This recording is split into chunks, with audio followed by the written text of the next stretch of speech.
delivering the world to your doorstep. From breaking news to in-depth features, from politics to culture, from science to sports. Welcome to SNN Primetime News with Kennedy Lucas Patterson.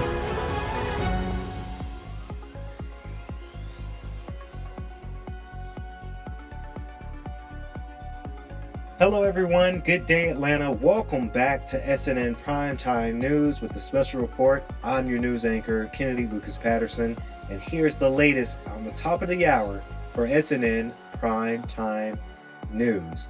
Now, Microsoft begins blocking terms that causes its AI tool to create violent and sexual images. Now, this has been the rolling story of today's topic of conversations, not only here in our newsroom, but this has been the ever-growing conversation with a lot of consumers and a lot of tech users out there in the world using any form of AI technology. Now, Microsoft has started to make changes to its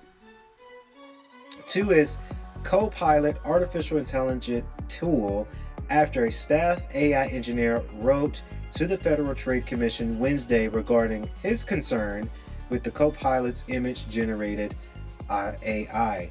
Prompts such as pro-choice, pro-chose, and 420, which were each mentioned at the CNBC's investigation on Wednesday that are now blocked, as well as the term pro-life. Now, this was a warning about multiple policy violations leading to suspension from the tool, which CNBC had no encounter before Friday. Now, this is what the Copilot warning has stated. This prompt has been blocked. Our system automatically flagged this prompt because it may conflict with our content policy. More policy violations may lead to more automatic suspensions to your access. If you think this is a mistake, please report it to help us improve. Now, that was the statement that was coming out for the Copilot's warning statement, and this is something that everybody has been reading about and has been upfront about and have been having some worried concerns about. Google is now also blocked some requests to generate images of teenagers or kids playing assassins with assault rifles. These are marks from the earlier this week stating that this was a quote from the prompt. "I'm sorry, but I cannot generate such an image. It is against my ethical principles and Microsoft's policies. Do not ask me to do anything that may harm or offend others. Thank you for your cooperation." It's very interesting.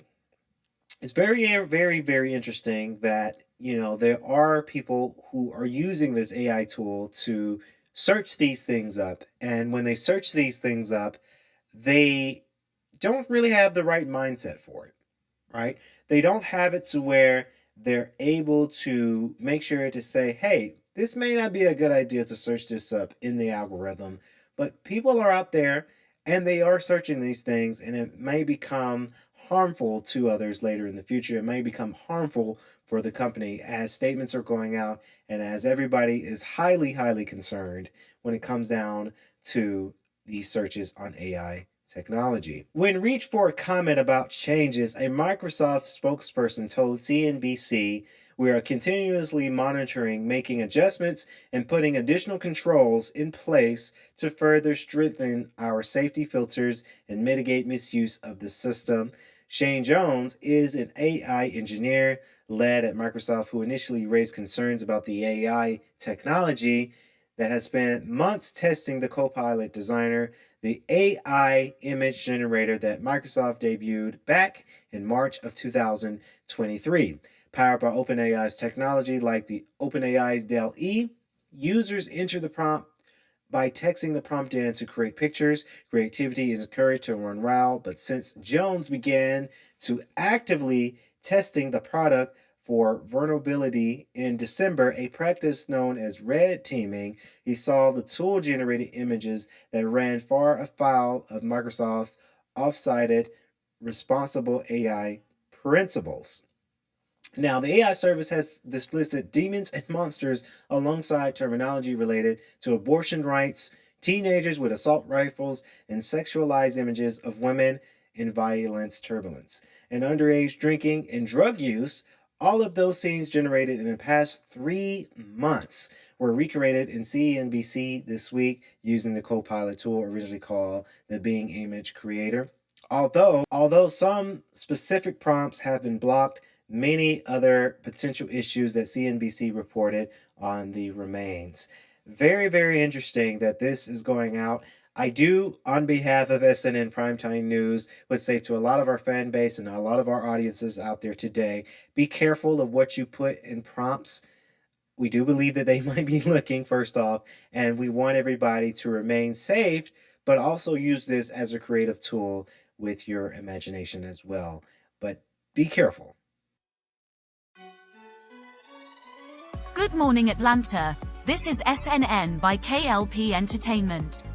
Novo Nordisk's Wegovy wins FDA approval for cutting heart disease risks, in move that could expand insurance coverage. The Food and Drug Administration on Friday approved Novo Nordisk's blockbuster weight loss drug Wegovy for use in slashing the risk of serious cardiovascular complications in adults with obesity and heart disease. Millions of patients already use the popular injectable treatment, but the agency's decision could widen insurance coverage for the costly drug and similar treatments for obesity, which has been a major barrier to access for patients. The approval also demonstrates that weight loss drugs have significant health benefits beyond shedding unwanted pounds and regulating blood sugar.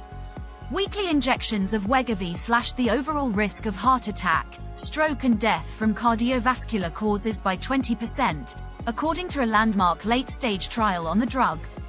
Wegovy is now the first ever weight loss medication to gain an expanded approval for that purpose. Dr. John Sharatz, director of the Division of Diabetes, Lipid Disorders, and Obesity in the FDA's Center for Drug Evaluation and Research, said in a release. He noted that adults with obesity and heart disease are at increased risk of those cardiovascular complications, so providing a treatment option that is proven to lower that risk is a major advance for public health. The FDA said Wegovy patients should use Wegovy in addition to a reduced calorie diet and increased physical activity. Wegovy and its lower-dose diabetes counterpart Ozempic soared in demand and slipped into shortages over the past year for their ability to help patients lose significant weight over time. They are part of a class of drugs that mimic a hormone produced in the gut called K.L.P. to suppress a person's appetite. Both Wegovy and Ozempic cost around $1,000 per month before insurance. In a statement on Friday, Novo Nordisk said the approval represents a pivotal step forward in addressing some of the most pressing issues of our time. The company added that it is working to increase manufacturing capacity to responsibly supply this important medicine. Novo Nordisk expects to receive a similar Wegovy approval in the EU this year. The FDA's approval was based on a landmark Phase 3 trial called SELECT. The study tested Wegovy in roughly 17,500 people with obesity and heart disease but who did not have diabetes. Wegovy reduced the risk of non-fatal heart attack by 28% in the 5-year trial. It produced a smaller 7% reduction in the occurrence of non-fatal stroke, though few strokes were seen in the trial overall. Wegovy also started to show a reduction in overall cardiovascular events within months after participants started the drug. The difference between the drug and placebo widened as the study continued. Nearly 17% of people receiving Wegovy in the trial stopped taking the drug, mainly because of gastrointestinal issues like vomiting and diarrhea. That's double the rate of people who discontinued the placebo. Another limitation of the study was its lack of diversity. Almost 3/4 of the participants were male, and even more were white. Just about 4% of participants were black. The new data could also help the Danish drug maker maintain its lead over Eli Lilly, whose competing weight loss drug Zepbound was approved in the US in November. Zepbound has been shown to help people lose more weight, but it has yet to demonstrate an effect on cardiovascular outcomes. Google fires employee who protested Israel tech event as internal dissent mounts. During a keynote speech in New York on Monday from the managing director of Google's Israel business, an employee in the company's cloud division protested publicly, proclaiming, "I refuse to build technology that powers genocide." The Google cloud engineer was subsequently fired, CNBC has learned, marking another dark moment for Google, which has been thrust into an escalating number of political and cultural conflicts in recent years and has struggled to quell employee dissent. There was more internal controversy this week, also tied to the crisis in Gaza. Ahead of an International Women's Day summit in Silicon Valley on Thursday, Google's employee message board was hit with an influx of staffer comments about the company's military contracts with Israel. The online forum, which was going to be used to help inform what questions were asked of executives at the event, was shut down for what a spokesperson described to CNBC as divisive content that is disruptive to our workplace. Google's role as a provider of technology to militaries in the US and abroad has been a source of workforce consternation since at least 2018, when employees protested a Defense Department contract called Project Maven. Then came controversy surrounding Project Nimbus, a $1.2 billion artificial intelligence and computing services agreement among Google, Amazon Web Services, and the Israeli government and military that began in 2021. That outrage has spread to a host of other issues, often leaving CEO Sundar Pichai on the defensive when confronted by employees at company events. The escalation of the Middle East conflict over the past 5 months has increased the tension level at Google even further. In October, Hamas launched multi-pronged and deadly attacks on Israel, leading to a military response that's killed at least 30,000 Palestinians, with many more injured and facing starvation, according to the Palestinian Enclave's health ministry. In recent weeks, more than 600 Google workers signed a letter addressed to leadership asking that the company drop its sponsorship of the annual Mind the Tech conference promoting the Israeli tech industry. The event on Monday in New York featured an address from Barak Regev, managing director of Google Israel. A video of the employee protesting during the speech went viral. One employee asked about Gemini's bias. Specifically, the person wrote that when asking Gemini, "Do women in Gaza deserve human rights?" the chatbot didn't have a response and directed the user to try Google search. But when the employee asked the same question of women in France, Gemini answered, "Absolutely," followed by multiple bullet points backing up the assertion. CNBC replicated the search Thursday afternoon and found the same results. Late last month, Google paused its Gemini image generation tool after saying it offers inaccuracies in historical pictures in response to a barrage of user complaints. Another highly rated comment on the forum asked how the company is recognizing Mayu Beard, a young woman and former Google software engineer who was reportedly killed in an Israeli airstrike in Gaza along with her family late last year. Some employees and advocacy groups gathered to honor Ubeard in New York in December. More news on top of the hour. This is a story that relates to a lot of families out there. Now, family offices have tripled since 2019, creating a new gold rush on Wall Street. Here's the latest in the news. The number of family offices in the world has tripled since 2019, setting off a new race among private equity firms, hedge firms, and venture capital firms to attract their investments. Now, according to a new report from Preqin, the number of family offices, the private investment arms of wealthy families, have topped 4,500 worldwide last year.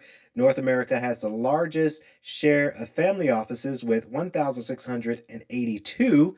More than half of all the family offices assist in the world are in North America. Experts say that family offices now manage $6 trillion or more, and their rankings are growing. There are more than 2,600 billionaires in the world.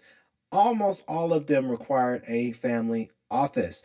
The number of people in the world worth $100 million or more, the typical threshold for a family office, has surged to more than 90,000 according to WealthX, an Ultra company. In other words, there are more room to run. Now, we do have a chart here that we're reading off from, and it's a hefty number when it comes down between 2019 and 2023, of course, with a growth of nearly about 4,000 within the chart. Now, the family office have boomed. has caught the attention of private equity firms and other alternative managers who are looking to raise funds. Now, Blackstone, KKR, and Carlyle have all expanded their teams, funding events, and building products catering specifically to family offices. Now, I'd like to say we do have a quote that we have here on the SNN Primetime News, and this quote is coming from Rachel Deborah, and she writes, "The largest private equity managers are trying to compete there by putting in resources and time." Of course, continue on, the extra, ultra high-end network investors and family offices are really on their radar. On the surfaces, family offices are dream clients for alternatives for years. Family offices sought basis wealth provisions with traditional stocks and bonds portfolios. Now they're more like in Now, let us know what you think in our comment box in our forum here when it comes down to family offices and the provision of wealth. It's very, very interesting to read that story, and we'll follow more up on it as we get more news from the story. That's going to do it for this edition of SNN Primetime News Special Report. Reporting live, I'm Kennedy Lucas Patterson. Good day, Atlanta.